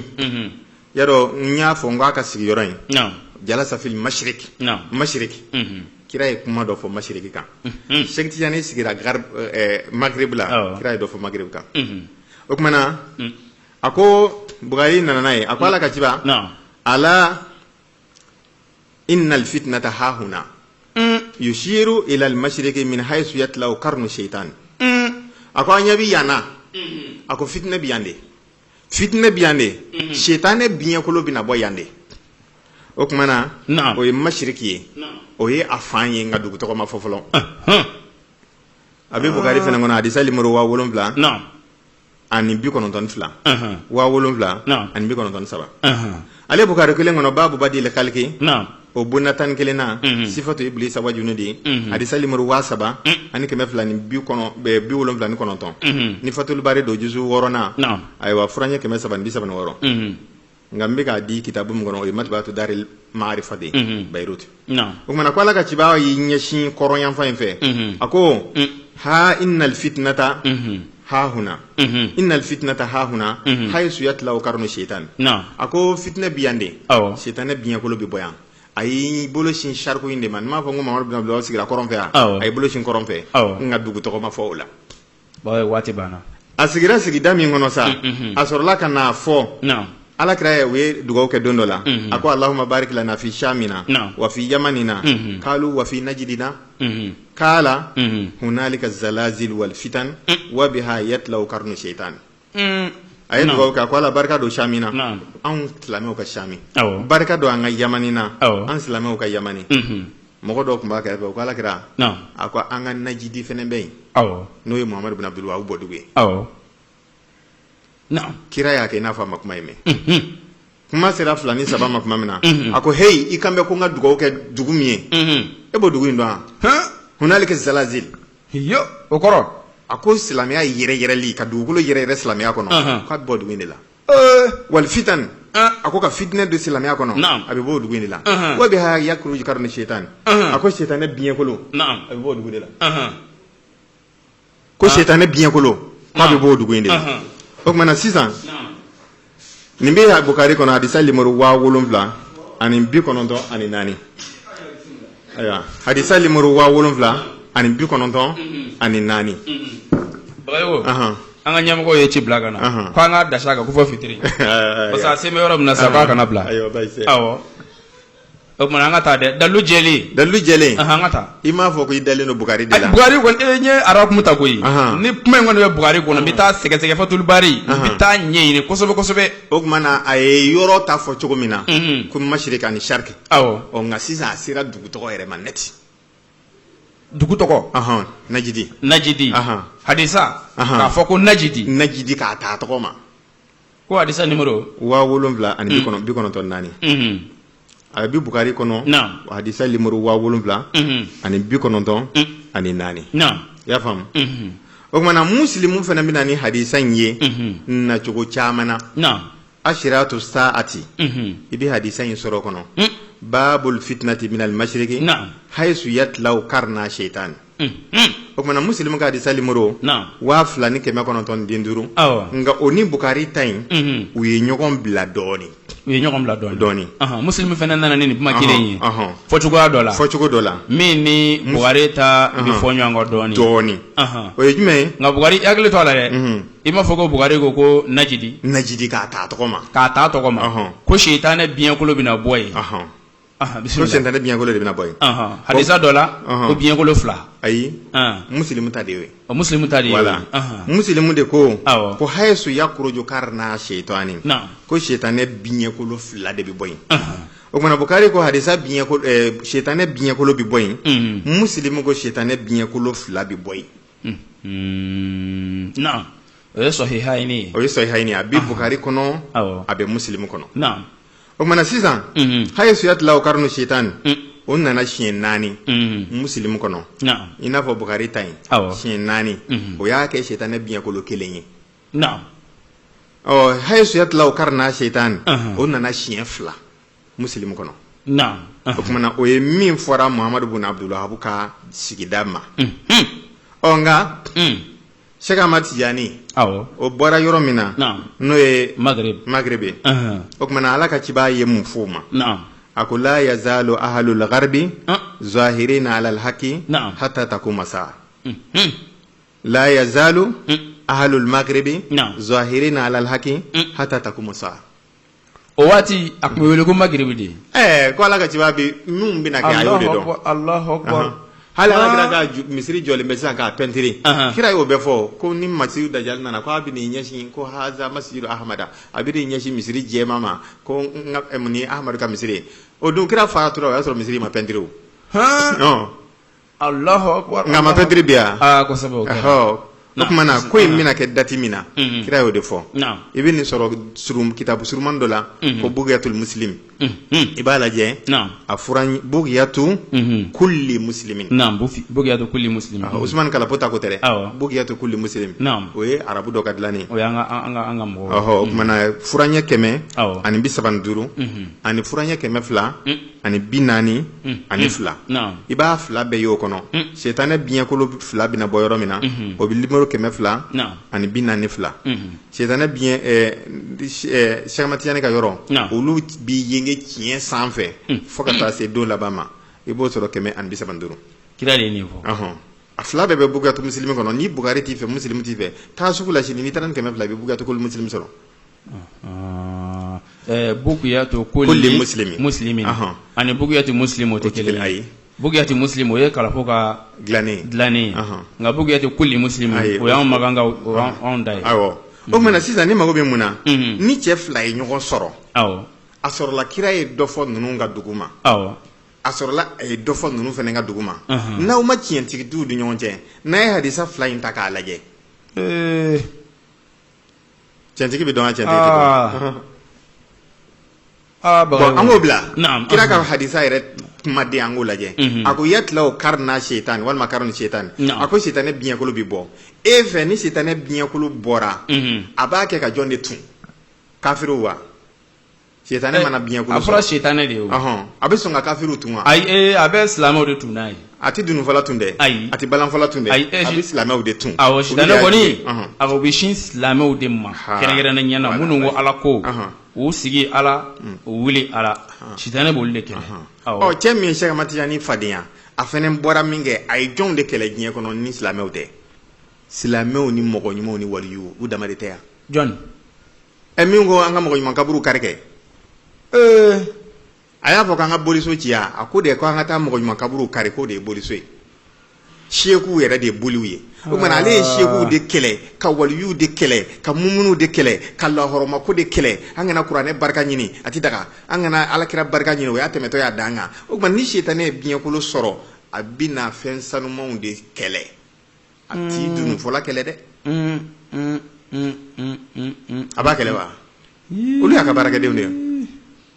bon ɛri banna n'o tɛ hali ninnu taalen kɔfɛ Cheikh Tijani kɔ a ye fɛn min sigi a ka Muhamadu ko n'a ka layɛlayɛla ko i bɛna dɔn Ala ka ciba ko alamatu hubbillahi hubbu zikrillahi wa alamatu bugdillahi bugdu zikrillahi a ko Ala kanu tamasiyɛn i ka kɛ Ala ko fɔ fɛ Ala juguya tamasiyɛn Ala ko fɔ ka goya i ye wa Cheikh Tijani an y'o yiri Ala ko suma diyara ye an taara a labɛn Ala ko fɛ cɛ dɔ in Ala ko suma ka goya a ye an y'o ye a ka ko la n'i bɛ wurudi kɛ nkalon don bidaya don kira ma kɛ o ka goya ye mais bagayogo e ye min ta nin ye e y'a bisigiya ka kɛ Muhammad Abdul Wahab de Najidi mɔgɔ wɛrɛ kuma deli ka bɔ min ye diinɛ bonya nin cogoya in na ka jihadiw kɛ ka diinɛ jɔ ni ale tɛ yan min lakodɔnna an ma fɔ ka diinɛ jɔ de an ko ka alamɔgɔw kɛlɛ de a ma diinɛ jɔ a ɲɛmakina ka kɛ alamɔgɔw de kan ani alako kuranɛ ko dégradé hadisaw k'olu dégradé ko kɛ dɔ ye alabato sun ninnu bɛɛ k'a kɛ bidayaw ye nafilaw bɛɛ k'a bɛɛ kɛ bidaya o tuma na sisan k'a fɔ an b'a la k'o kuma min fɔ ni setanɛ ye biɲɛkolo sɔrɔ a ti mɔgɔ si kɛlɛ ni ala ko mɔgɔ tɛ o tuma na n'i ye mɔgɔ filanan ɲini an ye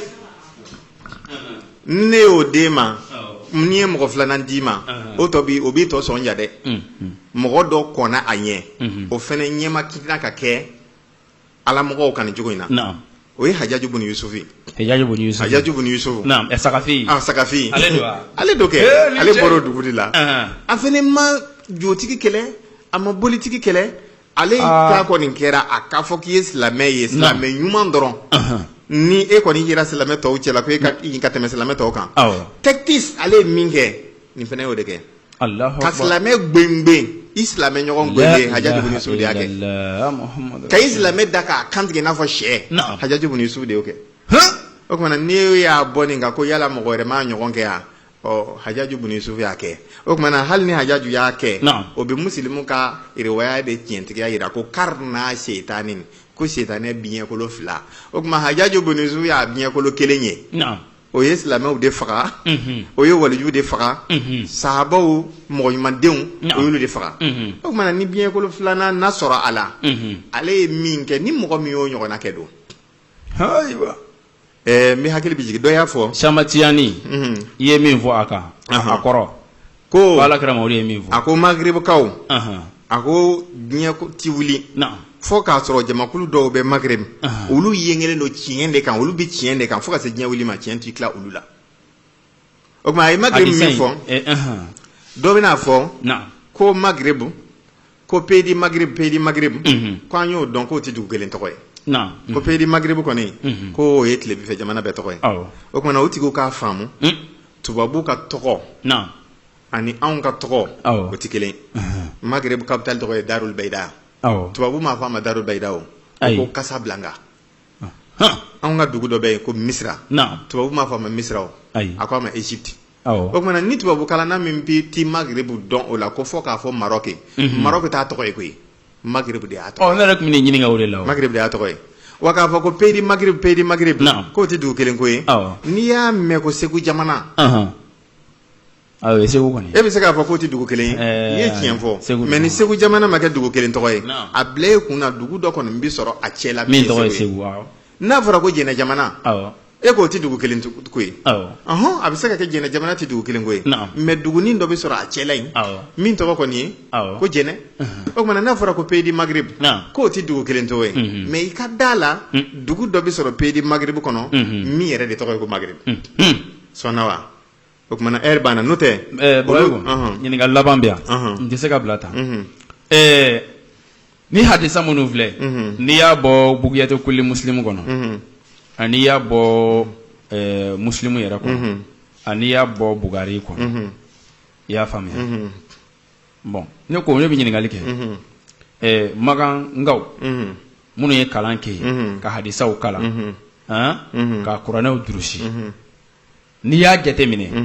jugu foyi tɛ bi Tijaniya na n'o ye Cheikh Ahmad Tijani yɛrɛ la kɛrɛnkɛrɛnnenya na minnu b'a nangari k'olu ka juguya ka bon ka tɛmɛ Magangaw kan Magan jamana mɔgɔw kan ani minnu kalanna ye o tuma na u ti nin hadisa ninnu ye u ma nin ye Buhari kɔnɔ wa u ma nin ye muslimu kɔnɔ wa olu minnu ye Bugiyatu kulli muslimu dilan bon u ma munna de olu bɛ tila tuguni ka kɛ contre Cheikh Ahmad Tijani bon alimami bi wala in ka gɛlɛn dɛ vraiment e ye min fɔ nin ni kun ko ko Cheikh Ahmad Tijani ye nin fɔ a ka nin kitabu in kɔnɔ n tɛ sɔn vraiment n tɛ sɔn dɛ n'i kun ko Cheikh Abdul Kadir Jilani ko a ye nin fɔ tan a ye n tɛ sɔn mais a bɔra vraiment Bugari min muslimu a n'a yɛrɛ ka kitabu dilanlen k'a fɔ nin bɛna kɛ nin yɔrɔ in na nin bɛna kɛ nin yɔrɔ in na fo ka taa Najidi tɔgɔ ta ka tila ka taa magrib tɔgɔ ta k'a fɔ alakira Mamadu y'o fɔ minnu dun bɛ nin contre la o kuma na bon o t'a ye a ma ye de a tari a dogolen de kun don wa bon n bi ka kuma jaabi ni fɛn fila ye k'a fɔ ko magankaw ye nin ye ka tila ka bila Seku Tijani contre la o kuma u ma ninnu ye a n b'a fɔ ko magankaw ma bila Seku Tijani contre la cogo di Seku Tijani ka yɔrɔ mɔgɔ caman t'o kalama dɔw b'a fɔ ko Tijaniya tɛ magan Tijaniya bɛ magan Tijaniya bɛ magan Tijaniya tun bɛ magan kunun Tijaniya tun bɛ magan bi tun bɛ yen kunun cogo di Seku Tijani ka kalanden ka ca diɲɛ kɔnɔ mais Seku ka Tijani ka kalanden min lakodɔnnen don diɲɛ kɔnɔ ka tɛmɛ kalanden bɛɛ kan o ye Laji Seku Umaru Tali de ye diɲɛ bɛɛ Seku Tijani kalanden min dɔnnen don Seku Tijani kalanden ka tɛmɛ diɲɛ bɛɛ kan o ye Laji Seku Umaru Tali de ye diɲɛ bɛɛ o kumana mun y'a to Seku Tijani Laji Seku Umaru a ye Tijaniya minɛ min a bɔra n'a ka Sekuya min a bɔra n'a ye maga de o e ka Tijaniya tɛ maga Laji Seku Umaru Tali bɔra n'a ka Tijaniya ye min i jɔ dɛ i jɔ kana teliya ka taa ten Laji Seku Umaru Tali Laji Seku Umaru Tali ale kelen a ka Sekuya dira ma Madinɛ dugu de kɔnɔ Sheikh Muhammadul Ghali fɛ Sheikh Muhammadul Ghali Madinɛ dugu de kɔnɔ Laji Seku Umaru ka Sekuya dira ma o kumana k'a fɔ Tijaniya tɛ maga o tɛ tiɲɛ ye Tijaniya tun bɛ yen kunun Selima peut-être waatinin dɔ de nana kɛ a kɛra i n'a fɔ sen dar'a kan nka sen nana bɔ a kan bi Tijaniya bɛ maga Seydou Baro tɛmɛna yan nɔ kalo salen na Tijaniya bɛ maga a bɛ carré min kɔnɔ a y'o fɔ sen kun b'a fɛ ka d'a kan u taara ka taa zawiyaw datugu ka na misirini dɔ jɔ k'o ɲɛsin zawiya yɛrɛ yɛrɛ ma a bɛ carré min kɔnɔ Seydi Alawi Sare Alawi zawiya ba min bɛ maga a bɛ Sare Alawi a y'a fɔ a b'o de kɔnɔ u nana k'a ɲini ka sen d'a kan tuma min u ye misiri suspend zawiya suspend ka misiri dɔ jɔ ka ɲɛsin a ma nka bi situation wulila min kɛ misiri min kun jɔra zawiya contre la o misiri yɛrɛ alimami taara ka taa Tijaniya minɛ ayiwa Sare Alawi magan kɔnɔ o y'a bilama ye mais e ye kalanden minnu ɲininkali kɛ ko magankaw t'a dɔn munna u banna Tijaniya na bi ka an ka karamɔgɔ minnu bi yan minnu ye kitabu bɔ an yɛrɛ y'a ye contre Tijaniya olu ye kalanw kɛ yen u taara diplôme ta ye ka na bon fɛn fɛn bɛ bɔ yen fɛnɛ ka na vraiment tiɲɛ yɛrɛ la a Tijaniya tɛ se ka fɔ a ye min na olu tɛ Tijaniya fɛ fanga min sigira n y'a fɔ n ko mɔgɔ kelen de ye Seku Tijani kɛlɛ k'a fadenya o tigi o de nana Makan minɛ ka kɛ Makan kotigi ye jɔn Sheikh Muhammadu bin Abdul Wahab a ye dɛmɛbaga min sɔrɔ a la o de ye Makan minɛ nka yan'a ka Makan minɛ fɔlɔ a t'i n'a fɔ Makankaw sɔnna ale hakilila ma dɛ Tijaniya tun bɛ Makan cogo min na ne y'o f'i ye wa Makankaw y'a ka hakilila in de ye ko tiɲɛ tɛ Makankaw ma sɔn ale ta la o Makankaw sɔnna Tijaniya de la ale ta in bi na kuma min na Makankaw de banna o ma o y'a sɔrɔ yanni ale ka na o y'a sɔrɔ Tijaniya carina Makan kɔnɔ ayi Makankaw anw bɛ kelen min kan yan Mawuludukɛ ninnu ni Kirikaraw o kelen de tun bɛ yen o kelen de tun bɛ Makan o kelen de tun bɛ Makan o kumana ale nana kan bɔ kuma min na a y'a ka lettre bila ka taa Makan don fɔlɔ min na k'a ka hakilila fɔ a nakun ye tawhidu ye o y'a sɔrɔ faama min bɛ Makan kunna o ye Masudu bun Sayid bun Saad ye o kumana o y'a ka dɔnnibagaw lajɛ k'a ye ninnu man ɲi Mawlud Abdul Wahab bɛna a ye lettre di mɔgɔ mun ma ka taa a ka karamɔgɔbaw o kumana Makan faama ma sɔn a ye a y'u gɛn ka se o y'a sɔrɔ jɔn bɛ fanga na a tɔgɔ de ye ko Masudu bun Sayid bun Saad o kumana o n'u ma bɛn fɛn kan o ko bi ta kɔ a sen kana bila Makan dugu kɔnɔ aw tɛ silamɛ ye ayiwa hali hiji a kana hiji o kumana fo ka se o ka saya ma o ye Makan balu la o salen kɔfɛ o dɔgɔkɛ nana Sharif Musaid u nana ɲini o fɛ ayiwa an kɔni ye silamɛw de ye an b'a fɛ ka na hiji a ko ne kɔrɔkɛ ma diɲɛ n'aw ka hiji ne tɛ diɲɛ n'a ye o salen kɔfɛ o balimakɛ nana Ahmad bun Sayid o ma diɲɛ n'u ye ko ninnu tɛ silamɛ ye o ma dan o ma o kɔrɔkɛ ninnu y'a kɛ cogo min na ale nana dɔ wɛrɛ fara a kan ko kan ko ninnu filɛ nin ye n'an ye ninnu ye k'u to yen u bɛna jamana in bɛɛ minɛ kafiru dun de don o kumana ale de fɔlɔ ye kɛlɛ wuli ka taa ben Sheikh Muhammadu bin Abdul Wahab ka kɛlɛdenw kan ale a ma diɲɛ n'a ye o kumana o tɛmɛnen kɔfɛ o balimakɛ fɛnɛ nana Sharif Surur o ko an ka sɔn nɔgɔya kɛ silamɛw de don u bɛ kalimatu shahada fɔ an ka sɔn nɔgɔya k'u ye an kana gɛlɛya kɛ n'u k'u bɛ hiji an bɛ hiji dagaw ye nka hiji kɛ o kile a bɛ ɲaamɛ 100 di ɲaamɛ 100 a b'o di ka sɔrɔ ka hiji kɛ o ko k'u tɛ diɲɛ n'o ye o kumana o fatulen kɔfɛ o dɔgɔkɛ nana sisan n'o ye Sharifu Ghalibi ye o kuma Sharifu Ghalibi nana hijira san 1375 125 hijira san 1225 Sharifu de nana n'o ye Sharifu Ghalibi ye o ye kɛlɛ ta k'u sɛgɛrɛ karamɔgɔkɛ o de ma nɔgɔya bari ale siranna u ɲɛ ko ninnu bɛna laban u bɛ jamana in bɛɛ minɛ n'an ma kɔn u ma u ta in tɛ silamɛya ye a bɛna silamɛya don o y'a sɔrɔ Mahamadu Abdul Wahab a ye jama caman sɔrɔ a ye jama caman sɔrɔ bari ala ye hikima dɔ di ale ma a ma makan kɛlɛ dɛ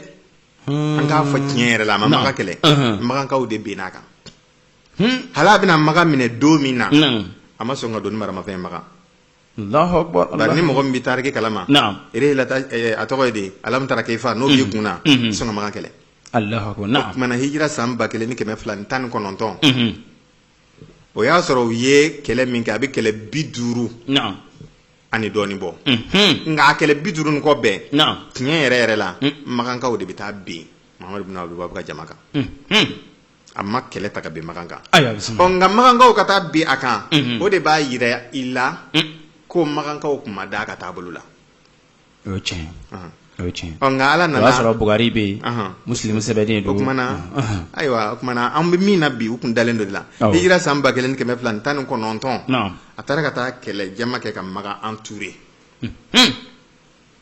seli waati yɛrɛ Zulkada yɛrɛ mɔgɔw bɛ ka wuli ka makan sɛgɛrɛ kuma ko an bɛ taa hiji la a fana ye labɛnna mɔgɔw hakili la ko hijidenw don o bɛna sɔn min tuma min na o ye makan bɛɛ entouré o kumana ka kalo 1 kɛ ka Zulhijja tɔ kɛ o kɔnɔna na ka se Muharamu ma karamɔgɔkɛ a ma nɔgɔya makankaw ma yani makankaw ka dumuni tigɛ makankaw la ka ji tigɛ makankaw la makankaw hakili la ko nin ko in bɛ ban kuma o kuma a ma ban kalo 1 kalo 2 u ye dumuni tɛ bɔ kɛnɛma a tɛ dun u ye fɛn o fɛn dun ni dakara u y'a bɛɛ dun k'a ban ka tila o la ka jakumaw dun ka tila o la ka faliw dun makankaw ka golojalanw bɛɛ tobi k'a dun u dɛsɛra o la tuma min na makankaw ka sɔrɔ ka da yɛlɛ ka taa nɔfɛ an b'i ka bila kɛlɛ la i ko min an yɛrɛ ko ten o kumana makan minɛna o cogo de la Allahu Akbar i y'a faamu ni makan minɛna o cogo la hakilila min bɛ yen a donna makan ka san 70 kɛ makankaw labanna ka fɛɛrɛ sɔrɔ ka déclencher ka u yɛrɛ ta ko nin tɛ silamɛya ye a labanna ka n'a minɛ bilen makankaw yɛrɛ ta a bɛ min na nin sisan nin ye minɛ ko sabanan de ye o kumana ni mɔgɔ min bɛ bɔ yen n'o tɛ sɔn anw ta in ma e kana misaliya ta o fɛ k'o de ye makankaw ka idée ye makankaw bɛ jɔnya de la koyi u bɛ jɔnya de la u ma sɔn fiyewu fu kelen kɔfɛ ka jakuma sogo dun ka fale sogo dun Bagayogo i bɛ ka tariku de lakale dɛ o kumana Seku Tijani an b'a fɔ de ko tiɲɛ t'a fɛ ko bari makankaw t'a nɔfɛ yan makankaw t'a nɔfɛ kun min na o de ye nin ye makankaw bɛ jɔnya de la min y'ale kɛlɛ n'o kɛra jugu ye o de ye makan sɔrɔ ka minɛ o kumana ale ka hakilila de bɛ makan alhamdulillah o tɛ makan kɔrɔlen dɛ ayi alimami alhamdulillah o kumana sisan bɛɛ k'a faamu Bagayogo dabɔlen tɛ fitinɛ ko kama nka anw ka lycée bɛɛ Seku Tijani ka mɔgɔlankuliya de bɛ kalan yen Seku Ibrahim Yasin ka mɔgɔlankuliya de bɛ kalan kitabu bɔra Bamakɔ dugu kɔnɔ yan a bɛ se kitabu 2 la mɔgɔ kelenw tɛ o kitabu de b'a la ka circuler bon n'anw y'an makun ko réalité ye min ye anw t'a la k'a fɔ denmisɛn mɔgɔ ba yirika b'a la ka lamɔ nin kan a bɛna laban mun na a ma nɔgɔn anw yɛrɛ denw b'a la ne yɛrɛ den bɛ lycée la e yɛrɛ den bɛ se lycée ma a bɛ min kalan yen nɔ a bɛna fɔ ko an ka cɛkɔrɔba ninnu ye kafiriw de ye an ka cɛkɔrɔbaw ye musiriku de taa kun ye direct la u ka taa di u ka karamɔgɔw ma n m'a fɔ n ko Bamakɔ wajulu ka di ne ye i kɛra tɔn o tɔn na ɲɛmɔgɔ bɛ Bamakɔ yan de nka n kabakoya yɔrɔ ye min ye ko n bɛna fitinɛ wuli Ahmadiyya b'a ka émission kɛ san kalo 12 a bi bɛɛ bɔ da la mɔgɔ ma lettre di Mahamadu Diko ma k'o bɛna fitinɛ wuli Ansaru b'a ka émission kɛ san kalo 12 n'i ma baya kɛ i tɛ silamɛ fiyewu u b'a f'u da cɛmancɛ la mɔgɔ ma lettre di o la o kumana tɔn minnu bɛ yen nɔ u bɛɛ lajɛlen wa a bɛ u yɛrɛ b'u ta kɛ u bɛ mɔlidukɛlaw kɛ ko sugu bɛɛ dɔ ye mɔgɔ ma lettre di o la ne kɛlen ka don tariki kɔnɔ miniti 5 dɔrɔn ko ne de bɛna fitinɛ wuli Bagayogo nin faamuna tiɲɛ la alakira Muhammadu sallallahu alaihi wasallam a y'a bɛɛ ɲɛfɔ o kuma ni ɲininkali tɔ b'i bolo déjà ni ayi nin kɔni bon an bɛ bi ta in jɔ an ka bi ta in jɔ tiɲɛ la ne yɛrɛ n sumana tiɲɛ yɛrɛ la n sumana ni alakira Muhammadu dasera nin tɔgɔ ma ka fɛnw bɛɛ ɲɛfɔ ka na ka daminɛ mankan minnu tɛmɛna Usmana ni mɔgɔw cɛ ka na se Ali ni Aishatu ka ko ma ka na se Muawiyata ni Ali ka kɛlɛ ma ka tila ka na dase tuguni fo Muhammadu Abdul Wahab o ka kibaruya ma nin cogoya in na o ka dugu ma ni Chamacani ka dugu ma nin cogoya in na tan o tuma na ne kɔni bɛ min ɲini sa a jɔ tan n b'a jɔ n bɛ perewu kelen di jama ma ka fɔ dɔrɔn ka bɔ nin jɔ tan n'o tɛ a tɔ bɛ cogo min